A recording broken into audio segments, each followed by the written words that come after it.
Getting ready. No, no, no. All right, everybody. Thank you so much for your patience. It's a very exciting day. My name is Catherine Patty, and I am the Executive Director at Homeless Services United. Homeless Services United is a coalition of 50 mission-driven nonprofit organizations in New York City who are struggling with housing instability and experiencing homelessness. And today we are here standing in solidarity with the City Council, all of the wonderful advocates you see behind me, to say that help is on the way. We are often limited in our work with imperfect systems and red tape that makes it very difficult for us to protect tenants and help them transition into permanent housing.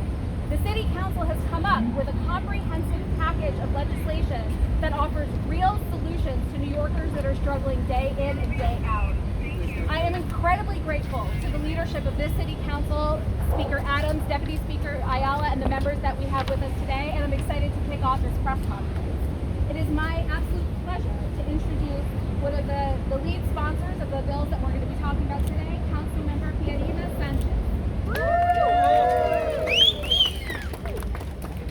Good morning! Good morning! I need the energy. Good morning! Good morning! This is an important day, y'all. This is a critical day for not just the City Council, not just for our advocates here who have been fighting for some of the most vulnerable New Yorkers who need us to step up and act, but this is a moment for all of the city, all of the state, and this country. We are standing up as a City Council and as people who care about the most vulnerable, and we're saying we can act. So my name is Pierina Sanchez. I am the chair of the New York City Council's Committee on Housing and Buildings. I'm also the bill sponsor for two of the pieces of legislation before us again today in the City Council, 893 and 894. And most importantly, I am the representative for District 14 in the Bronx, which represents the epicenter of the eviction crisis in the city of New York. The legislation that is before us again in the City Council today is long overdue. After nearly a year of inaction by the administration, despite repeated calls for collaboration, I can attest that personally as the bill sponsor for two of the pieces of legislation, I got nothing when I asked for feedback. After nearly a year of inaction, we are here and we are steadfast. So I want to thank our Speaker Adrienne Adams, for her leadership, her steadfast leadership, her commitment to New Yorkers who need our voice and our power in order to be stable. I also want to thank our Deputy Speaker, who not just because of her leadership position, but who is bringing her lived experience into the leadership of the City Council.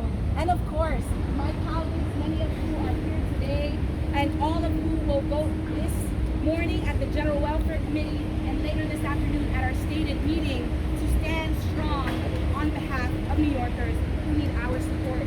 Of course, we would not also be here without the folks in our city who help us to give voice to the most vulnerable, to those who may not be able to come out every single time and who may not be able to represent the difficulty and the challenges that they are facing.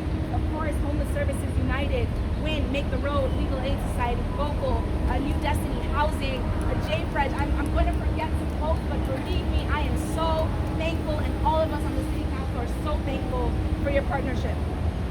We are in a housing crisis. This is not a new phenomenon. It is one that we have been in much before the pandemic started. But we are now facing a housing crisis that is exacerbated by the COVID pandemic, by the economic fallout of the COVID pandemic. And of course, as we welcome new migrants in our city, we have to make space within our institutions. The Council's legislation represents comprehensive solutions to help people to stay in their homes and help to move families quicker through the shelter system and into permanent housing. Last month, the city reported more than 100,000 people who were housed in shelters. This is a record number. And recent figures show that over 50,000 of these individuals are longtime New Yorkers who are unhoused, a number that has grown since Mayor Adams took office. Right now, we are also, as I started with and I prefaced, we're experiencing a homelessness crisis that is also by the eviction crisis. We have 100,000 cases in housing court today. These bills together, they come together and they help folks to stay in their home. Let's humanize this just for one moment. We get lost in the policy sometimes in this building. We can get lost in the policy even in the reporting. But let's humanize this. This is Miss Isabel, who is a senior on fixed income, who just newly became on fixed income, and she structurally cannot afford to stay in her home. She falls behind every single month, bit by bit, and next thing you know, she is facing an eviction. These bills would help her to stay in her home, in her rent-stabilized apartment with a rent of $1,200. That is much less than going into shelter and then finding a more expensive unit. This is Miss Erica, who is a mother, a single mother of 4, who is trying to take care of her children, but she has to work only when they're in school and when she has childcare. And that work is not enough. Structural issues, structural barriers to her being able to afford staying in her home. And finally, let's talk about IS 206. You will always hear me talk about IS 206. That is in my district. And those are children, beautiful, vibrant, happy children who are coming in from Queens because their parents got evicted from my district. And now they live over there and have to commute to the Bronx. This is real life. This is real life. We are not playing around. We are not here to make statements that are vapid. This is about truly impacting those New Yorkers that need us to step it up the most.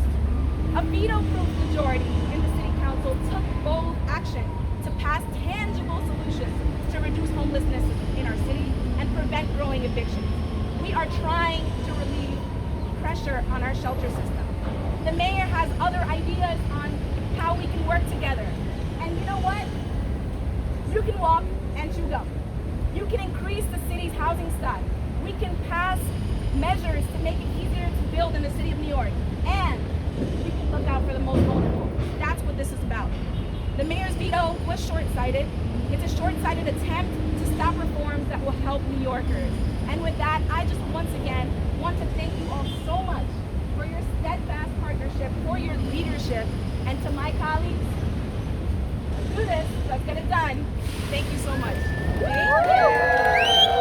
Thank you so much, Councilwoman Sanchez. Now it is my pleasure to introduce another one of our esteemed council members, Councilmember Tiffany Caban. Good morning. How y'all feeling? Great. Ready to make some good trouble? Yes.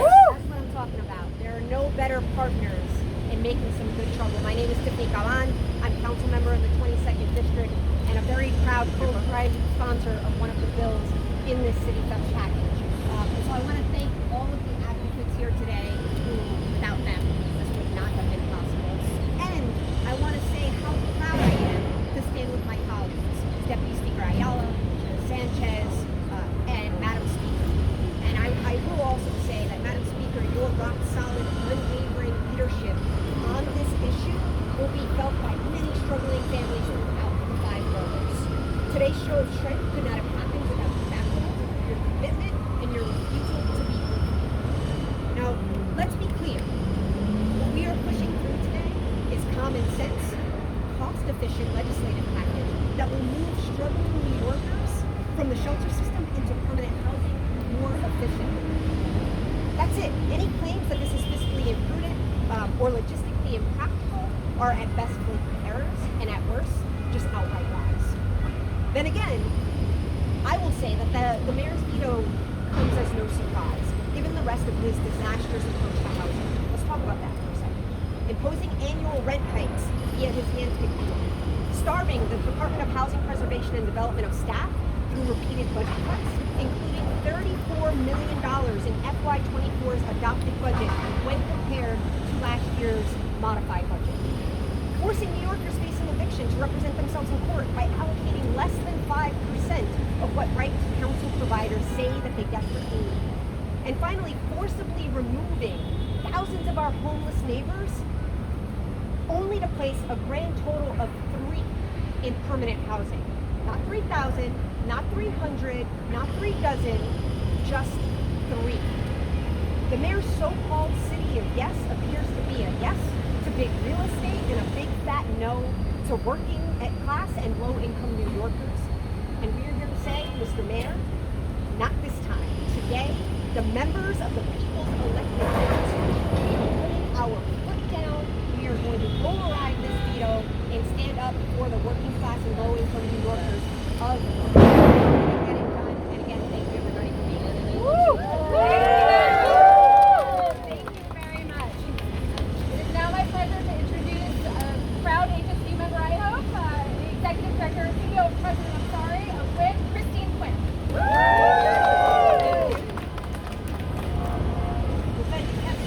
are a proud member of HSU over at WIN. My name is Christine Quinn, and I am the President and CEO of WIN, Women in Need. And I want to start by thanking everyone in the City Council here and everyone in the City Council who will go to override the veto. I in particular want to thank Councilmember Sanchez, Persons, Farias, Brewer, Vera, Ayala, and the Speaker Adams. Let's give them a big round of applause. Now, some might wonder why there is such an urgency to override these vetoes. These bills will save the city money. An analysis we did shows it could save the city as much as $730 million. These bills will potentially house right at the get-go 92,000 New Yorkers who would otherwise end up in shelter. Why else is there this urgency? Because right now there are 100,000 people in shelter. That's 2 Yankee stadiums full of people. That's what the equivalent of those in shelter is. There's 28,000 children in shelter. That's more children than could fit into Madison Square Garden. This isn't a housing crisis. This isn't a homeless crisis. This isn't a humanitarian disaster. And we need to respond as such. And the council is doing that by overriding these vetoes and making sure people can move out of shelter into affordable housing that they can live in permanently. Right now, you can house a family in a welfare hotel, that amount of money for a year. You take that amount of money, you can give a homeless family a 2-bedroom apartment for 5 years. The math is clear. The issue is clear.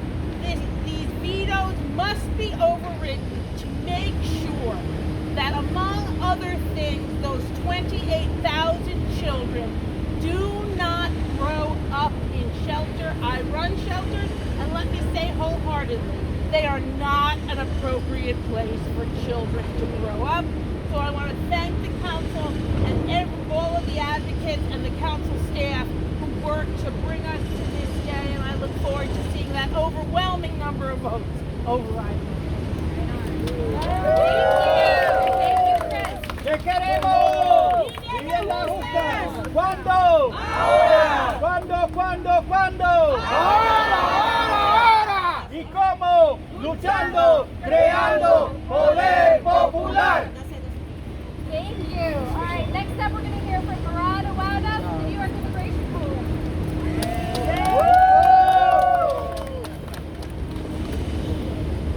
Are y'all fired up? Yes! I think we can do better. Are you fired up? Yes! I think we're getting there. So let's do a little chant real quick. When I say what do we want, you all say city facts. When do we want it? Now. What do we want? City facts. When do we want it? Now. What do we want? City facts. When do we want it? Now.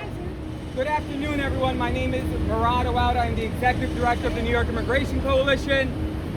We are a statewide advocacy and organization doing work on behalf of immigrants, refugees, and migrants across the entire state of New York, with a huge hub of our community here in New York City, we are standing on the precipice of making history. This is a moment and a down payment on New York City's future. So I stand here and applaud the City Council for their leadership in overriding this veto. Because we must invest in our communities. We must invest in our people who call New York City home, regardless if they've been here 100 years or 100 days. We have seen communities pitted against each other. And New Yorkers know we don't fall for that itch. And we will not allow people who are supposed to be leading us to divide us. History does not remember how much swag you had. History remembers how you treated those who were more vulnerable in your community. That is how history will remember this moment. So I want to thank the bill sponsors, I want to thank the New York City Speaker, and I want to thank all the advocates who have brought us to this day today. This is a down payment. We still have an enormous amount of work to do. Housing isn't a luxury. And it's shocking that we are in a place where we believe that. Housing is a human right, and we need to end homelessness. And we can't do that if we don't have programs that support our most vulnerable. Thank you, and I look forward to the council overriding the bills today, overriding the veto, and making the bills law. Thank you. Thank you so much. I just want to quickly acknowledge you, my colleagues. You heard from Councilmember Caban, but we're also joined by Councilmember Joseph, Councilmember Nurse, Councilmember Krishna, and Councilmember Feliz. Thank you so much for being here. Thank you. Next up, I'd like to welcome Milton Perez from Vocal New York.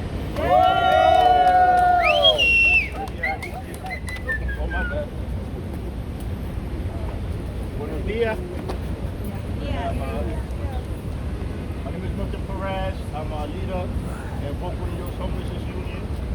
I'm someone who spent over 5 years in the shelter system. And over 5 years in the shelter system, and I finally got out because of changes that were made throughout the years to the vouchers. Vouchers are not perfect, so that's why we continue to make improvement and changes, new bills to expand the scope of the vouchers, whether how much they'll pay for the rent, and would include, and they should include everybody. So this latest round of bills is just to do that, to expand the scope of the vouchers, to bring in new people, basically have directly impacted people, homeless people, formerly homeless, actually looking out for people that are housed that are fixing evicted, and vice versa. People who disagree with this are wrong. And I'm very comfortable in saying that because throughout the years I've spoken to many people in DHS, many people in the shelter who were wrong and many times apologized to me because of their mistakes. At this time, the person making a mistake is Mayor Eric Adams, Brownsville, East New York, born in 1960. Advocate himself throughout the years, former police officer. We know him and he knows us. And we just want him to join us in our fight. This is not something that people don't know what they're doing. These are experts, these are advocates, organizers for years. And we're going to continue to fight. And hopefully there's no retaliation to the electeds here for standing up for the people of New York. These are people that have been elected by the people and are fighting for the people. There should be no retaliation against us politically for doing the right thing. Mr. Mayor, join us in our fight. I want to thank the organizers here that were directly impacted. Make the Road, Neighbors Together, the Urban Justice Center, Vocal New York, the elected officials, the press for joining us, bringing some light to this issue. City FEPS is a tool that's going to continue to improve. We're going to continue to sharpen it, and we're going to make as many people, help as many people to get housed. Thank you so much. I also want to acknowledge Councilmember Ung, who actually got here before me. Thank you for being here. And Councilmember Farias, thank you so much for being here. Thank you. Next up, we'll hear from Councilmember Veto. Good morning, everyone. Good morning. I'm Councilmember Oswald Feliz, proudly representing District 15 in the Bronx. Also the proud co-chair of this council's Black, Latino, Asian caucus, and also proudly standing with my colleagues, supporting our life-changing city PEPS legislation. Families in our homeless shelter system need so much help. Families in our shelter system need so much help. These are families that need and deserve to be connected to stable housing quickly, without obstacles, and without delays. These are our neediest families. Families that face every single obstacle that you could potentially imagine. Obstacles related to finding affordable housing, but even more than that, obstacles related to affording affordable housing. And even more than that, something as simple as challenges related to finding employment. And that begs the question, if these are our neediest families, if we know that these families face so many obstacles, why should we add additional obstacles? Why tell them that on top of all those challenges that they have, why tell them that on top of that, they also need to wait 90 days in a shelter system with their family? That is not fair, that is wrong. So I'm proud to stand with my colleagues supporting this very important city PEPS legislation. A lot of people are talking about the fiscal impact of this legislation. But if you want to talk about basic math, it costs nearly three times the amount of money to house individuals in a homeless shelter compared to stable housing. Think about that. It costs 3 times the amount of money to house individuals and families in unstable housing compared to housing them in stable housing. So I'm proud of that with all my colleagues, and we are very clear. This city council is prepared to override this misguided mayoral veto and make sure that this law gets implemented so that our neediest families facing so many obstacles, could finally get the stable housing that they need and they deserve. And I want to thank all my colleagues who have led on this issue. I want to thank all the advocates. We're going to be getting this done in the city court. Thank you so much. Please welcome Councilmember Krishna.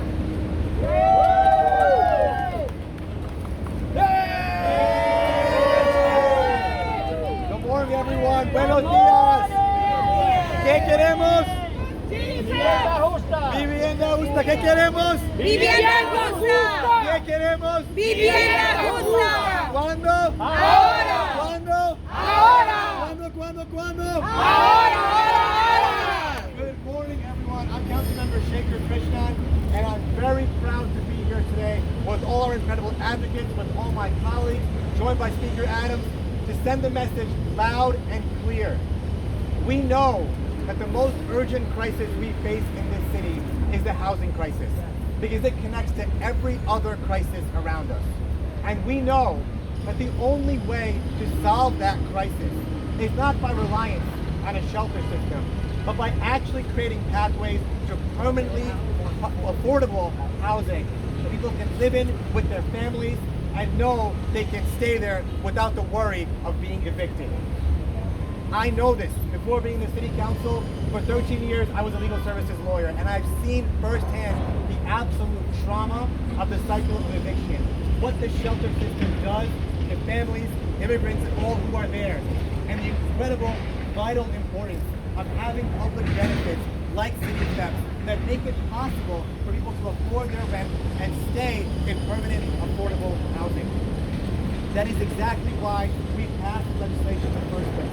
Because this city council is serious about making sure we are helping low-income tenants, by making sure that we are helping asylum seekers who are coming here, by making sure those who need access to public benefits get them. Because all these programs we create, all these rights we talk about, mean less than the paper they're written on if they're not actually accessible in reality.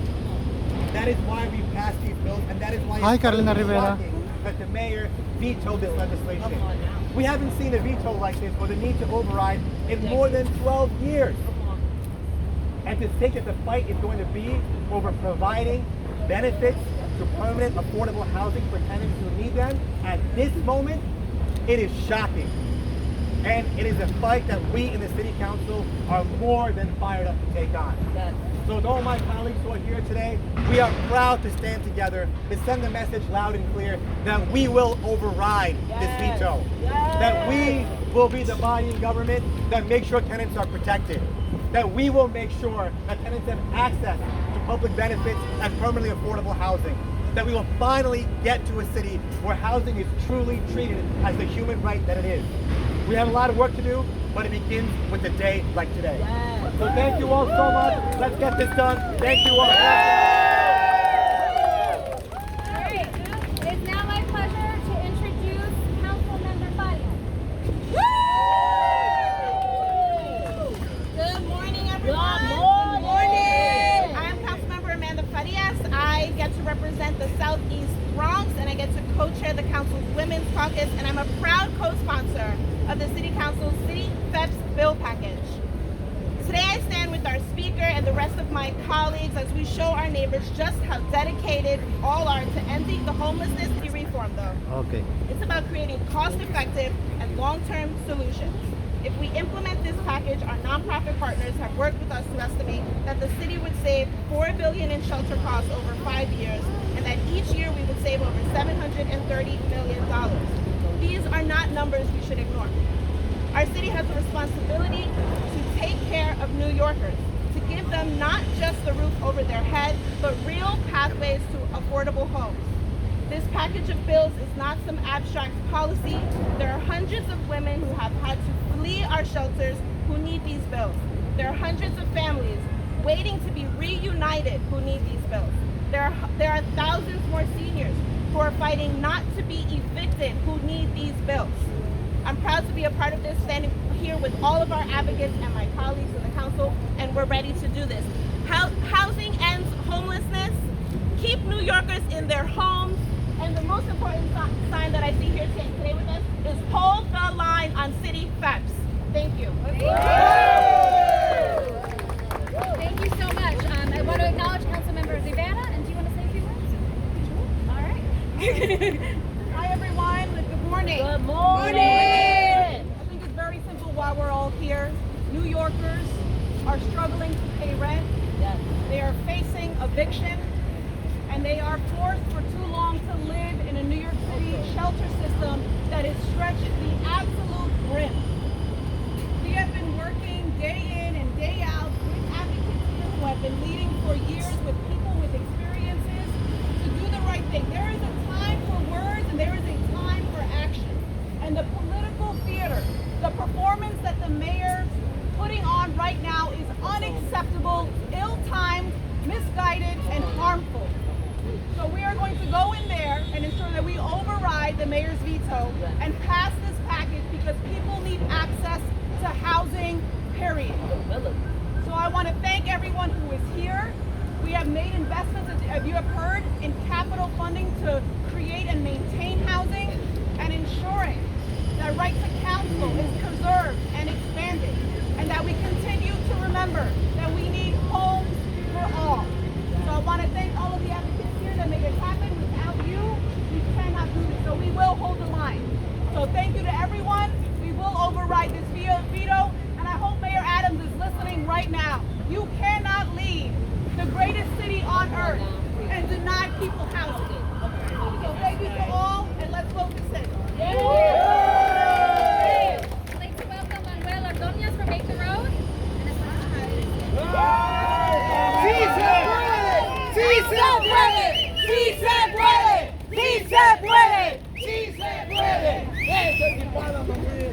Buenos días.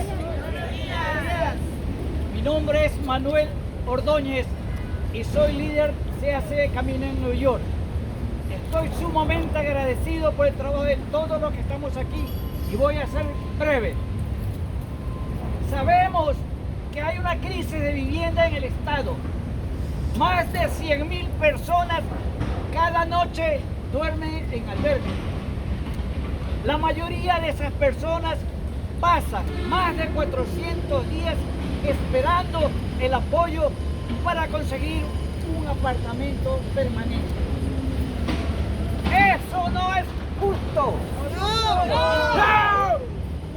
Estamos aquí hoy día porque creemos que cada persona en esta ciudad merece vivienda permanente.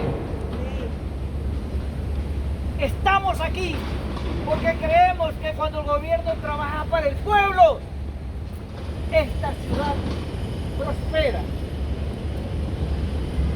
Y estamos aquí porque conocemos un poco de inversiones y de matemáticas.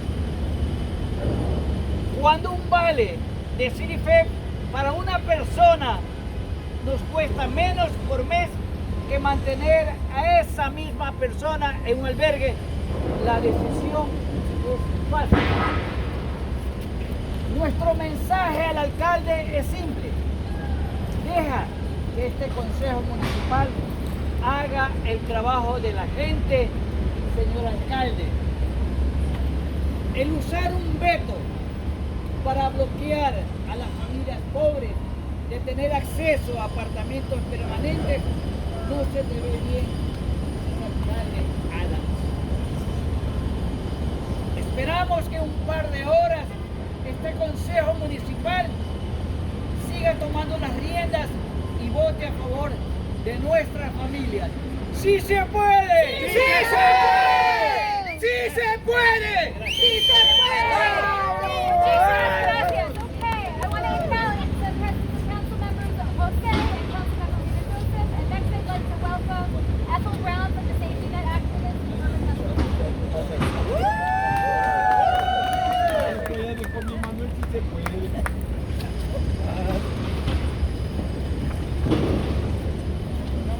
Hi, my name is Ethel Brown. I'm representing today I'm gonna get I'm closer. also part of Vocal New York as well as Neighbors Together. I have a CityFX voucher. I live with my daughter and 2 grandkids in the Bronx. I was unhoused and now we're housed thanks to vouchers. I've lived in the Bronx most of my life. I have 2 degrees. I'm now involved as an advocate who's trying to make sure that CityFed voucher is accessible to everyone who needs it. Unfortunately, last year, my family was facing eviction, and we had to leave and we were forced to leave. CityFed helped my family avoid going into the shelter system because I had been in the shelter in the past. We were able to get help from CityFed. That's one of the criteria. The voucher really helped us once we had the right people doing what's needed to be done in order to get the paperwork rolling. But I want other people to not have to go through the housing mill and go into the shelter system. It's really hard out there right now. People are facing eviction and need this help. All of the 4 sponsored bills, Intro 878, Intro 893, Intro 894, and Intro 229, are critical to helping people avoid homelessness and helping homeless New Yorkers get housing. People shouldn't have to go into the shelter in order to get help. Going into shelter causes so much trauma. It's so difficult. It splits up families. I know that personally because Pat split up my family when we had to go there for help. The 90-day rule has to be ended permanently. It keeps people stagnant and keeps them from moving forward. It makes no sense. And it shouldn't matter what type of homeless shelter system that you're in. You're still homeless. And when you're homeless, whether you're living with somebody or not, you're doing what they call couch surfing, you're homeless because you don't have your own place. And there's a saying, God helps the child who got his own. It helps people stagnant and keeps them from moving forward. It makes no sense. And it shouldn't matter what type of shelter. People in DV shelters, homeless youth, fire victims in HBD shelters, people facing vacant orders, all should have access to CityFed vouchers. It's also so important to make sure that people who are working as well as those who are not working have access to the voucher. So many people are in shelters and not able to access CityFed because they make just a little bit too much and are told that they can't get any help. Other people in shelters can't get city FEPs because they don't work enough hours. They are left with no help to get out of shelter and are often stuck in shelters for years. This is not right. Thank you, City Council, for being there and continuing to be there for the unhoused and homeless, as well as the other organizations that are involved in helping others, sitting down, planning, putting things together, nights, days, in order to actually help put all these bills forward. And I beseech the mayor, Adams, to have some empathy and work to implement these bills as quickly as possible so that people can get housed. Thank you. And on that really important note, I hear there's a hearing going on inside where they're going to vote out the bills to override. So I'm going to close this out with sincere gratitude to the council members. All right, sincere gratitude to all the council members, all the advocates, the folks with lived experience. We're going to go inside and get this done. Thank you so much, everybody. Question? What? Talk about the resistance that you've gotten from the administration and the arguments against some of the points that they've made. Thank you for the question. You know, on the question or on the point about resistance, we didn't start to get resistance until we said, hey, you know, we've been trying to talk to you about this legislation for a year. We haven't heard back, so we're going to move it. That's really when we started to receive the resistance. You know, the primary point that I've seen repeated over and over is the $17 billion cost estimate, which we don't have the backup for. We don't understand how they calculate it, and we believe is double counting and underestimating or overestimating the true cost, right? Not taking into account the savings that you have on the social benefit side, right? You're going to save money on healthcare. You're going to save money on a lot of other pieces of this, but also just what my colleagues have said over and over, it is less expensive to have someone in a permanent home than it is to have them in a shelter. Anybody else? Any more questions from the press? We're done. We're good. Thank you. You're done? Okay. Sí se puede.